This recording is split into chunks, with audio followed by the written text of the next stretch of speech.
പ്രബോധന രംഗത്ത് പുത്തനുണർവുമായി ലൗദി ഖുർആൻ masters club അവതരിപ്പിക്കുന്നു രാത്രി സന്ദേശം.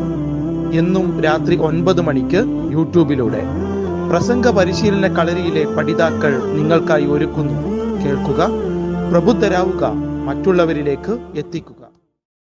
അൽഹംദുലില്ലാഹി റബ്ബിൽ ആലമീൻ. അസ്സലാത്തു വസ്സലാമു അലാ റസൂലിഹിൽ അമീൻ വഅലാ ആലിഹി വസഹ്ബിഹി അജ്മഈൻ. എൻ്റെ ശബ്ദം ശ്രവിക്കുന്ന മാന്യ ശ്രോതാക്കളെ, അസ്സലാമു അലൈക്കും വറഹ്മത്തുള്ളാഹി.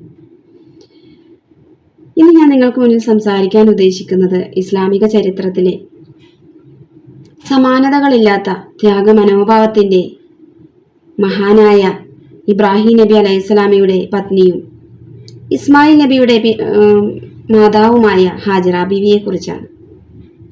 ക്ഷമയുടെയും അചഞ്ചലമായ ദൈവിക സ്നേഹത്തിൻ്റെയും ഒരു നേർക്കാഴ്ചയാണ് ഹാജറ ബീവി. തൻ്റെ ജീവിതത്തിൽ ഏറ്റവും വലിയ പരീക്ഷണങ്ങളിൽ ഏർപ്പെട്ടത് വിജയനമായ മക്കയിൽ വെച്ചാണ്. അള്ളാഹുവിൻ്റെ കൽപ്പന പ്രകാരം തൻ്റെ പത്നിയെയും മുലകുടി മാറാത്ത തൻ്റെ പുത്രനായ ഇസ്മായിലിനെയും ആൾപ്പാർപ്പില്ലാത്ത, ഭക്ഷണമില്ലാത്ത, വെള്ളമില്ലാത്ത മക്കയിലെ കരിമ്പാറക്കൂട്ടങ്ങൾക്കിടയിൽ ഉപേക്ഷിച്ചു മടങ്ങുമ്പോൾ ഹാജറ ബീവി തൻ്റെ പ്രിയതമനോട് ചോദിക്കുകയുണ്ടായി, ഇത് അള്ളാഹുവിൻ്റെ കൽപ്പന പ്രകാരമാണോ? അപ്പോൾ അദ്ദേഹം പറഞ്ഞു, അതെ. എന്ന മറുപടിക്ക് ഹാജറ ബീവി ഒരു പേടിയോ ഒരു ഭയമോ ഒന്നും തന്നെ ഇല്ലാതെ, എങ്കിൽ അള്ളാഹു ഞങ്ങളെ കാത്തുരക്ഷിക്കും എന്ന് പറയുകയുണ്ടായി. ഹാജറ ബീവിയുടെ കയ്യിലുണ്ടായിരുന്ന വെള്ളവും ഭക്ഷണവും എല്ലാം തീർന്നു. പിഞ്ചോമന കുഞ്ഞ് ദാഹിച്ചുകൊണ്ട് വാവിട്ടലറുകയാണ്. ഒരിറ്റ് വെള്ളത്തിന് വേണ്ടി ആ മാതാവ് അനുഭവിച്ച നെട്ടോട്ടം പ്രപഞ്ചത്തിലെ ഏറ്റവും വലിയ മാതൃസ്നേഹത്തിന് ഉദാഹരണമാണ്. നമ്മുടെ ഇസ്ലാമിൽ ഒരു സ്ത്രീയുടെ ത്യാഗത്തിന് എത്രത്തോളം പ്രാധാന്യം കൽപ്പിക്കുന്നു എന്നുള്ളത് ഹജ്ജ് കർമ്മങ്ങളിൽ കാണാൻ സാധിക്കും.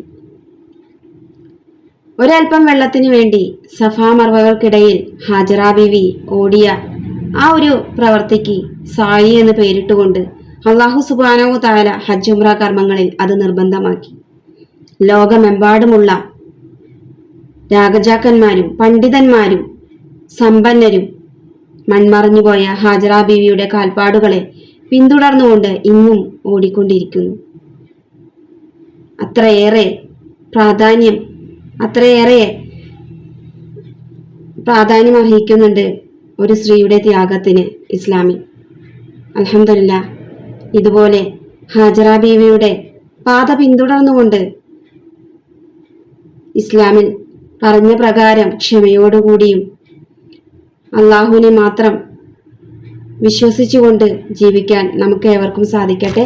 വ ആഖിറു ദഅവാനാ അൽഹംദുലില്ലാഹി റബ്ബിൽ ആലമീൻ. അസ്സലാമു അലൈക്കും വറഹ്മത്തുള്ളാഹി.